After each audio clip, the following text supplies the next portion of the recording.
Welcome to the EchoCast, episode 43. I am Bon Diesel. Thank you very much for checking this out. If you're new, welcome. I hope you enjoy. If you've been here before, you're crazy, but I appreciate you. Let's jump right into it. Content updates. I'm probably going to do a giveaway here coming up soon. I mentioned that during the last podcast. I had a little self-conscious about doing a giveaway that requires following me in various places. I believe that that's seen by some as cheap or lame or whatever. If I was giving away like $10 gift cards, I would agree. But the people who want the prizes I'm going to be giving away, I think, are probably Division fans. So we're going to go ahead and do it. Hate the playa, not the giveaway or whatever. So I think I'm going to give away a base copy of the game and one of those new Division 2 coffee mugs that got released on Friday. So be on the lookout for that. Possible PC upgrade. The way I'm raising the money for this is I'm putting in $50 of my own every month. I am, if people donate and stuff on the stream, that's where it's gonna go. Me and no one has to help. I'll raise it on my own over time. If anyone wants to support the PC Master Race, feel free, but you don't need to. It's all good. What I've decided to do, I'll be carrying over my power unit and my graphics card from my previous machine. I currently have a 600 watt power unit and a 1070 Ti. I was going to keep RAM, but after I did a little bit of research, the RAM I have is only 2400 megahertz or hertz or whatever. And while it appears it will work with the Ryzen processor, it's definitely not ideal, and it kind of downclocks it a bit. At least that's the impression I have. So what I'm going to be looking at buying is a Ryzen 7. I was going to do the 5, but I think for longevity purpose, I'll just go with the 7. 16 gigs of 3200 hertz RAM. A Corsair case. It's a full-size case, but it's actually a tall case, or it's like kind of squarish. And it's a pretty reasonable price, and I really like just the way it looks and the layout of it. I'm going to do a Samsung 500 gigabyte M.2 drive for the OS and games, and then a Seagate 3 terabyte 7200 RPM drive for videos and such. I think I'm going to get some Bear Dynamic DT90 990s as well. That's kind of a side thing. I have some really cool Audio Technica headphones, but they just don't, I want something a little different, but I really like the open ear cups. So I very well may just give away these Audio Technica headphones with the, maybe with the Division 2, why not? And most people, they sound amazing. I just don't love the way they sit on my big old head. So there's that. State of the game recap. Okay, so no state of the game this week. Pretty forgivable considering the insane amount of information we've gotten. That said, we have not actually a state of the game, but a special report scheduled. If people have been around the game for a while, they'll remember that earlier in the game, these were fairly common when they had big announcements for additions to the game and DLCs and stuff like that. So it's scheduled for January 22nd at 11 a.m. Eastern Time, United States. Do your conversion for what that means for you. It appears it's going to focus on the Dark Zone and PvP. It appears that Petter, Yannick, Ella, and hopefully Hamish are all involved. Get the old crew back +1. I've interacted a little bit with Ella and she seems super crazy nice, so it'll be nice to have someone to rein the cringe lords in. So unless she just joins them, and that's cool too. So be on the lookout for that. I do plan on, I should be able to take my lunch during that time, and I will live tweet if you aren't able to watch and you want a summary of what's going on as it happens. I will do my best to keep up and live tweet in a single thread everything that's going on. So be on the lookout for that. That said, I can't wait to get some information. Apparently there's going to be live gameplay. I think this would be a great time for them to clarify the season pass and pre-order bonuses, as I've been asking for a few months now. Specifically stash space. I'm seeing this topic starting to come up again, as it should. And the additional activities. Everything else I'm cool with. Everything else I don't really care about. But what are additional activities? Are they gonna, are they gonna be an advantage or just something cool for season pass people? And let's clarify the stash space thing. I'm 99.9% confident it's not gonna be an issue, but there's still enough mystery around it that I'm seeing people essentially make stuff up about it and claim that they know when they don't. And I bet you see a big old bump in pre-orders if they clarify that situation. So there's that. State of the game recap. Not yet, but we'll have one next week, and I cannot wait. So for Division news, to say that this week was significant, I would say is cool, is correct, is accurate, is right. So PvP news, to say the least. I'm probably gonna miss some stuff here, but I'm gonna do my best. So we found out that the DZ in Division 2 will have 3 different DZs. We have an East, South, and West. On top of this, we have a new rogue system where there's gonna be different levels of rogue. Just a normal rogue, disavowed, and manhunt. The way that you get to these things are new. There's all kinds of new things you can do, and including this thing called a Thieves' Den.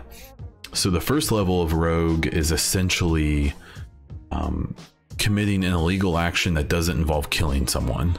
So there's supply drops again, and you can open the supply drop and everyone in the area gets an item from the supply drop. So even people, I believe, who aren't in your group. Or you can steal the supply drop and you by yourself get extra items and everyone else doesn't get anything, and this marks you as a rogue.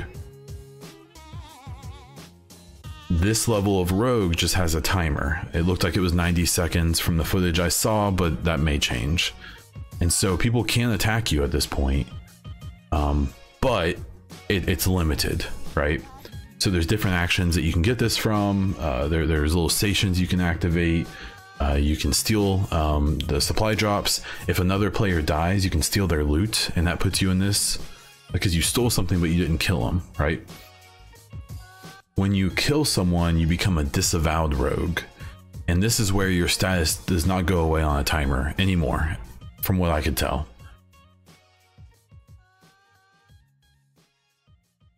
With that, from there, if you kill enough individuals, and as I said that, I may be wrong, that may actually run out on a timer. But then if you kill enough people, you go manhunt. And when you go manhunt, the only way you can clear your manhunt is to die or to get rid of your status at one of 3 random manhunt stations that pop up around DZ. This is similar to Division 1, but instead of 1 static one, there's 3 random ones. And what happens with that is, I believe people in the zone are notified of these 3 locations, but they don't know which one you're going to go to. And I believe they're only notified of the area, not the exact location. So what you can do is you can go to one of those locations and clear your manhunt.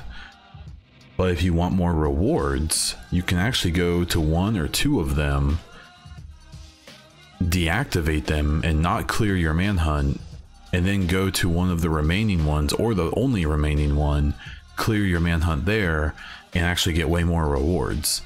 The risk to that being that now people, if you only go down to 1 manhunt station, everyone knows where you're going. So you may have to fight off the other 8 agents if you're in a group, or maybe up to 11 other agents if you're not in a group. Sounds tough. The Thieves' Den I mentioned is a thing where in that first level of rogue, before I think you've killed anyone, You can go around and activate these stations that are randomly placed on walls, and once you activate enough of them, or I think if you even just commit enough of the rogue actions, you get the location of a thieves den, which is a place where you can get you can buy gear that isn't available anywhere else, and it appears there's some other things that you can do there. One of the things showed in footage right now is that you can pick up special ammo from a box. I've only seen the shock ammo, but I've been told it's random, and that other people and other footage has shown people picking up like fire ammo.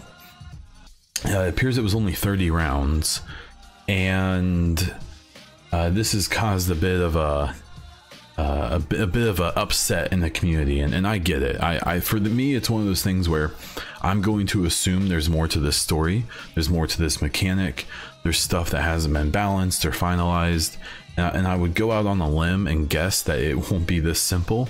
I have to assume that there's more behind this, or that it's not final, because if it is if it's put in exactly the way it currently is, I'm a little worried that I just don't get it. I don't understand why. So that's why I'm assuming there's more to it, because right now it just seems kind of pointless. But who knows? Another thing about these 3 zones is we found out that at the end game, there will be a rotating system where at any given time, one of these zones will be considered occupied. So we haven't gotten a ton of details about what the occupied zone looks like, but what we do know is that it's going to be the most challenging PvE in ways, as well as having completely different rogue mechanics.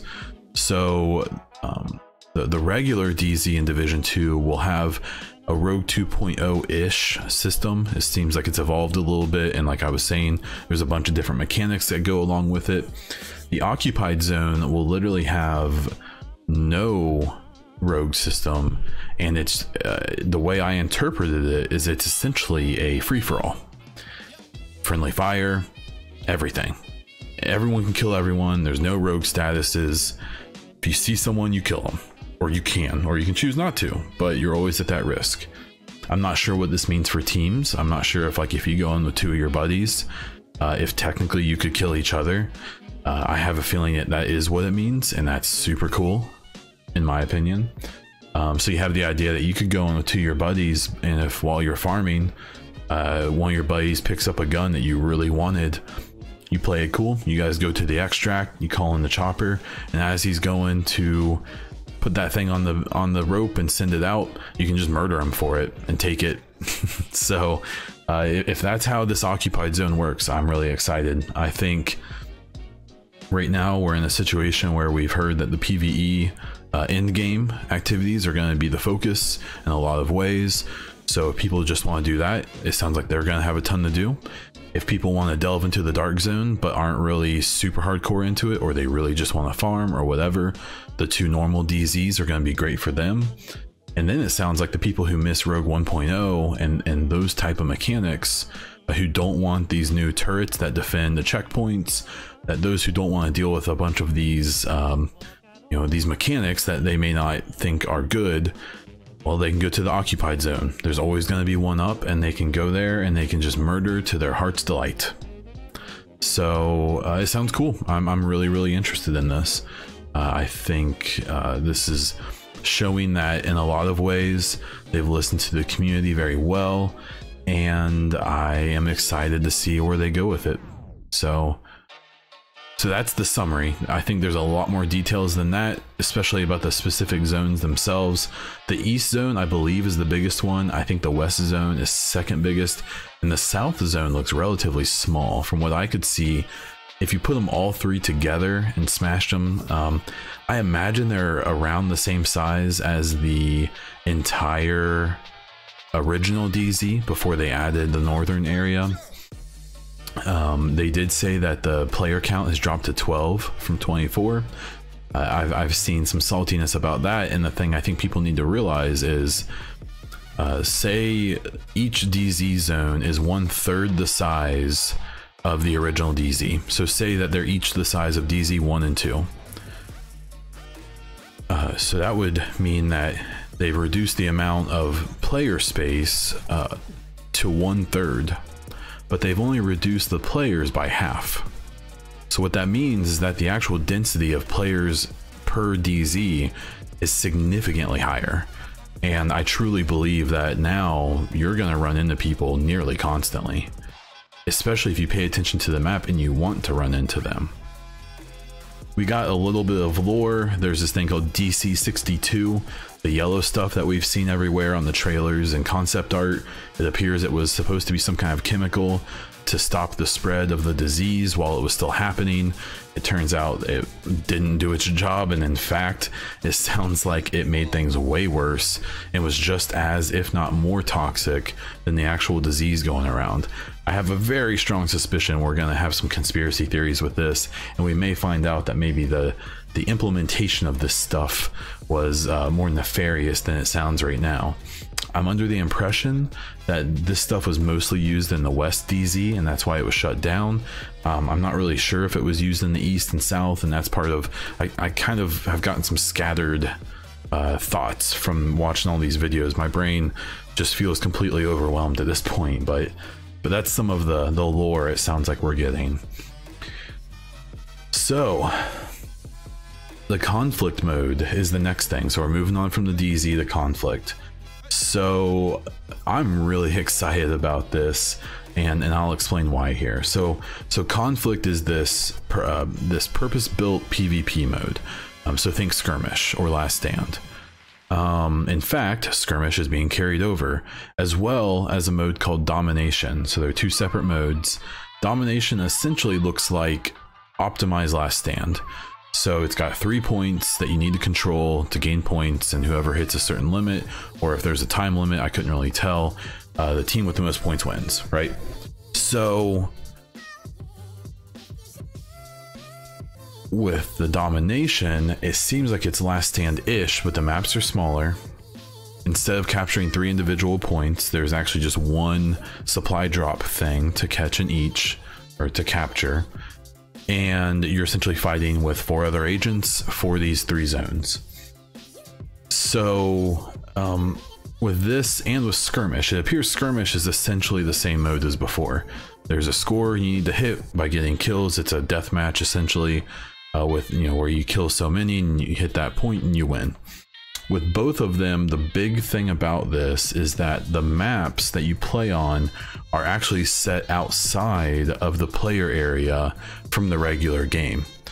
So the map that we currently know from the Division 1 is not where you play these modes. What they've done is they've taken other notable areas in DC or in the DC area and made PvP maps from them.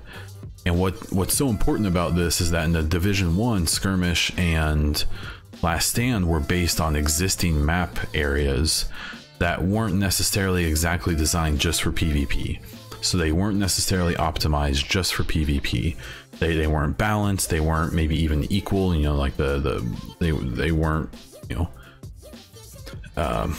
There's a word I'm trying to think of and I can't do it, so we'll just move on. But they didn't match, you know, which if you want any kind of balanced PvP, you know, having each side get a similar route is pretty important. And what also seems interesting here is that I believe it said something along the lines that there's a separate progression for conflict. It's not the same as your character in the regular game. I haven't really seen people talk about this or detail, either because they haven't heard it or because they don't really get what it means, and that's where I'm at. So during some of the conflict gameplay we've seen, if you look up at the top by the score, I believe it tells you what specialization each player is. And what I'm thinking is that there may be essentially classes with this. So everyone starts off with all of the specializations, you pick which one you want to be, and then as you play conflict, you can upgrade whatever specialization you prefer. If they add more specializations, I assume that we get more of them to choose from in conflict. And what this essentially brings us is kind of a class-based system that you can upgrade as you play. What I don't care for about this was proposed a lot by a lot of people I respect and like a lot. I didn't like this idea or this potential, because I kind of feel like this is still an area where you should be using your own gear. At the same time, if their goal was to try to make some actually balanced PvP in this game, even what we could call quote unquote competitive PvP, then this was the way they were going to have to do it, I think, whether I like it or not. So I'm really curious to what this is going to mean. I think it could be really cool. I'm not going to discount it. I really want to see it for myself. But with, you know, mention of things like actual anti-cheat for PC, mention of things like upgraded servers and more servers around the world, even to the point of things like just the game being more optimized. There's actually a thing about the DZ I forgot. Okay, go back for a second. I remember on the interview Terry Spear and Tony Sturtzel did, there's a video of it with Paris or Paris, I don't know what he's called, but they talk about how you can actually choose when you go into the DZ, if you're afraid to get placed into a server too far away from you where you lag, you actually get a choice. You can either connect to a server that isn't your optimal server if it's full, and maybe deal with a little bit of latency issues, or you can go into a queue for your local server. I think that's a really cool idea. So you're giving people a choice. I've been saying for a couple years now that the more choices you give people, the better. So, okay, kick back to the conflict. So I think this sounds really cool. I'm really excited to see what comes of this. I'm curious if they're going to add more modes, maybe like a capture the flag mode, maybe like a kill confirm mode. You know, there's all kinds of things. Maybe even a straight free for all mode. There's a lot of places they can go with conflict. The next big topic, getting away from PvP news entirely, is clans. During the Mixer stream, Matthias Carlson talked a lot. It's either Matthias or Matthias. I don't know. I'm gonna go with Matthias. He talked a good amount about clans. Now, Terry Spear recently put out a tweet talking specifically about how they can't really give more info than what they've given, but more will come soon. But the things that we found out about clans is that they will be managed completely within the game. Bummer, but it'll still be fine, I'm sure. That you can have up to 50 members of a clan per platform. So you can have a clan on PC and Xbox, but each of those individual clans can only have 50 people.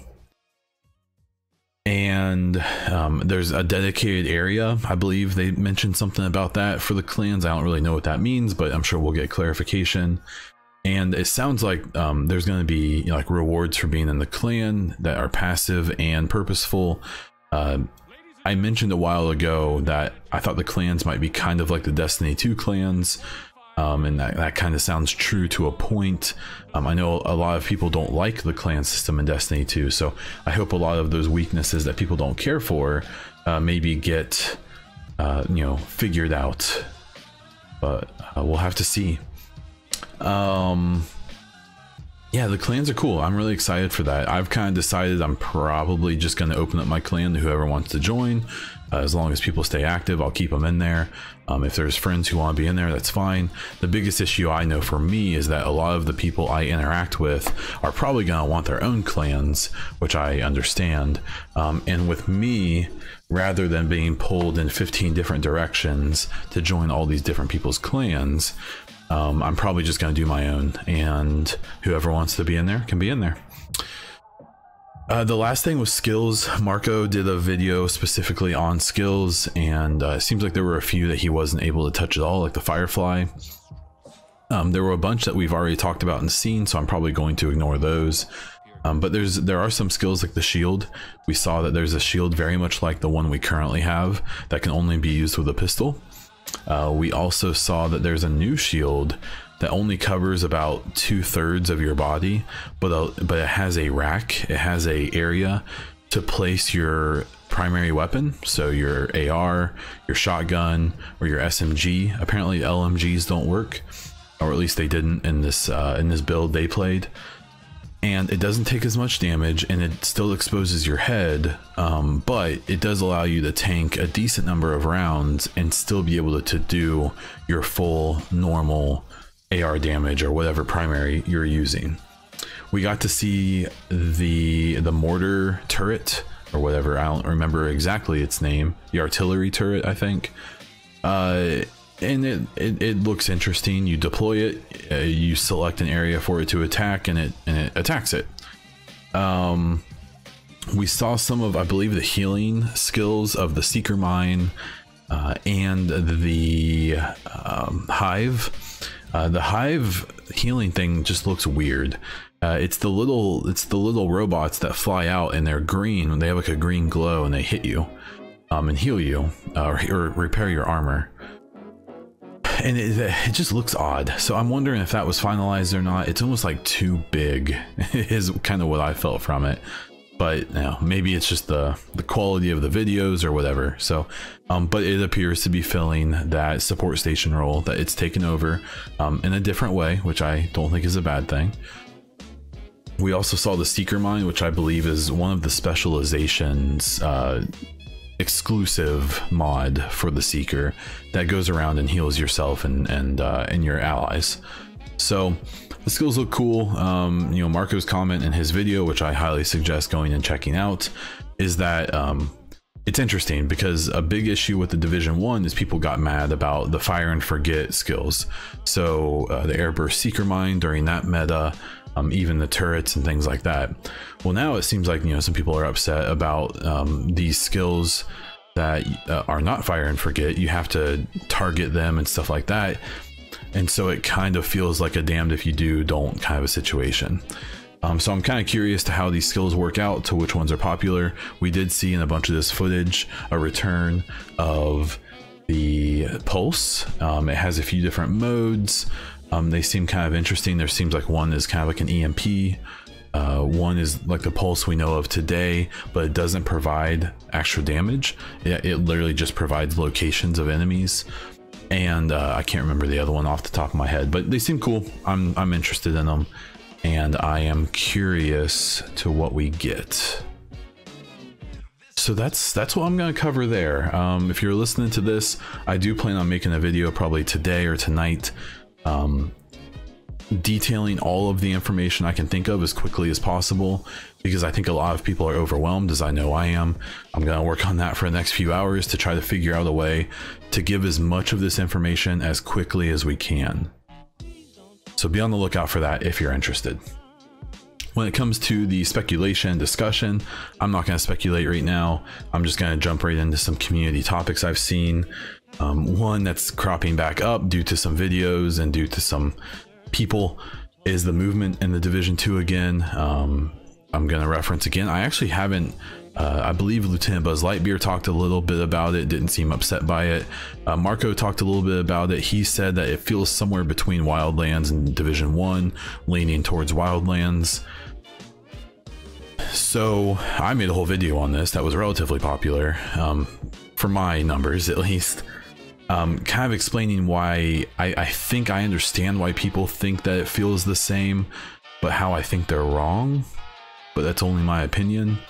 I'm gonna reserve from saying that right now about Marco specifically, because he's played what I assume is a much newer version of the game than me. I can't talk about the alpha. All I can really talk about is the demo I played 7 or 8 months ago, and I can only imagine lots has changed since then. So that topic's coming up again. I still don't think it's going to be the case that it's as bad as, you know, some people feel, but I could be wrong. And I'm really excited for the 7th. I'm excited for the beta, so I can dive in and see what's changed since I have last touched it, and actually be able to talk about it where I kind of can't right now. So that's out there. I wouldn't worry about it too much, but I could definitely be wrong.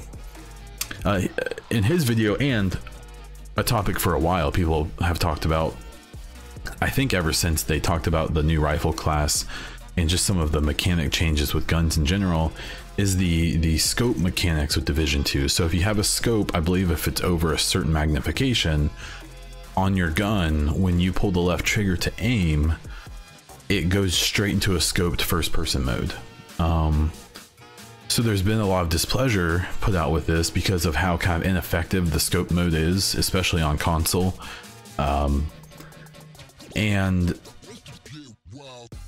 the feeling I get is, don't do this mechanic leave it the way it was, you know, where you hold down the trigger, you go into a third person aim, and then if you click the button, at least on Xbox, it zooms you in. You have a choice. I don't want that. What I would like is for the scope to be optimized, and so when you are scoped, it feels more effective, that you either have more control over the sensitivity of the scope or whatever. The reason I believe or understand that this is changing is that the high power scopes still have straight damage modifiers such as headshot damage. So in Division 1, especially on PC, but even on Xbox and PlayStation to a point, everyone just puts a 12x scope on, especially the ARs, because you just get straight headshot damage. And so on PC especially, that's extremely useful. It's a huge buff. It's way more damage than you would get from crit chance or whatever from another site. But you're putting a 12x scope on an AR and not using it. It's just there to give you more damage. So in Division 2, it appears that they've gone the way of saying, sure, you can have this headshot damage if you want, but if you do it, you have to be scoped to get that advantage. So you can't face tank someone with an M4 and use the 12x without having the zoomed in scope, which is going to make it really tough. So I think it's kind of forcing people to maybe give up that damage for something else if they don't want to play that way. And it rewards people who may play as a sniper or use sniper rifles from medium to long distances, where using that scope is more possible. Again, this is only my opinion. I understand why that wouldn't feel good to other people. Maybe there's a compromise in there where maybe one of the non-zoomed sites can have some kind of damage talent, like headshot damage or something like that, but maybe not as much as the 12x. I think there's room there to figure things out, but I like the thought behind this change with the scoping mechanics, and I hope they stick with it. But I hope they also take feedback and are willing to adjust a little bit where it seems fair. The last topic I'll cover relatively quickly here is the stagger. That was a big topic on Marco's video, but as well as some others. And without going into it, basically, I'll just say that Frederick Thylander confirmed that those mechanics will not be in the final version of the game. That the shotguns will not stagger people, and that the snipers won't either. What I will say though is I think that's really smart to not have the shotgun stagger people in the final. I actually was okay with the sniper rifles doing it. Maybe if it was reduced to only bolt action sniper rifles. The MMRs, you may be able to deal with some abuse there because they can fire so much more rapidly.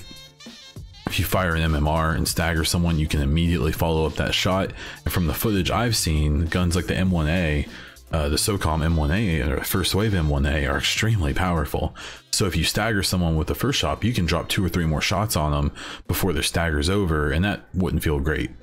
But if you have like a 700 carbine or a bolt action sniper and you manage to hit someone with it, especially if maybe it's a crit shot or a body shot and or headshot, if you stagger them, it gives you a chance to re-rack another bullet, and if you can hit another accurate shot, I feel like that's rewarding to a sniper. And if you aren't able to do that close up because of just the simple mechanics of the sniper rifles, I don't know. I think that would work, but it seems like right now it's gone and we don't need to worry about it. So there's that. I think y'all expected like an hour-long show. There's a very good chance this is actually a shorter one than normal. So there's that. Like I said, look for a video. I'm gonna attempt to do a recap of everything we got this week. I've done a couple of these weekly recaps lately, and I would like to continue. This week just may be a little more challenging. The goal is still to do it in under 5 minutes so that people don't listen to me ramble on forever like you lovely people who listen to the podcast do. I don't have any listener questions this week. I would really like to. I understand there wasn't a lot to talk about recently, but please, please, please, please, either on Twitter or especially on my Discord, which there should be a link to somewhere here. It's the EchoCast or the Division 2 Hub Discord. Ask me questions, give me topics. We're really gonna start getting into areas where, if you want to hear my opinion, go at it. I want to re-emphasize that I don't think that because I say things, you should agree with me. I've talked about this before, how I think there's a lot of creators who people either treat them or they believe themselves that their opinions are the right ones and everyone should agree. Not the case at all here. In fact, I really respect the people who enjoy my content, who disagree with me entirely. And I enjoy those conversations as long as they're mature, respectful, and logical. So ask me topics, disagree with anything I've had to say, let me know. I'm happy to chat about it. That's how we learn stuff about each other and either strengthen or change our opinions, and it's good stuff. So please do that. As for this video or this podcast, if you're watching on YouTube, please drop a comment below, subscribe to the channel if you want to see more of this, maybe give me a thumbs up. If you're on iTunes, please drop a review for me. Those really help me get some advertisement, feature me maybe, and I just like seeing the feedback. If you have any complaints, throw them in there. If you have anything nice to say, that makes me feel pretty good, so feel free to do it. Like I said, if you have any questions for the podcast for the next episode, please let me know on Twitter or through my Discord. There's a whole room in my Discord just for questions for the EchoCast. The EchoCast is on Anchor, iTunes, Spotify, and YouTube. If you want to support the podcast or me in general, you can do it on Anchor as a supporter. It's essentially a Patreon, or you can do it on Twitch with subs and bits and tips and all that. Not just for me, but for any streamer in general. I highly suggest giving them tips, because that's the way they get the most of your money. If you want to give them $5 on a sub or in biddies, you give it to them through a tip, they actually get way more of it, and Twitch doesn't steal half of it. Just gonna throw it out there. You can find me on Twitter, YouTube, and Twitch as BonDiesel. On Instagram, I'm BonDiesel_Twitch. I've rambled on for a while today. Thank you so much for listening. That's what I've got for you, and until next time.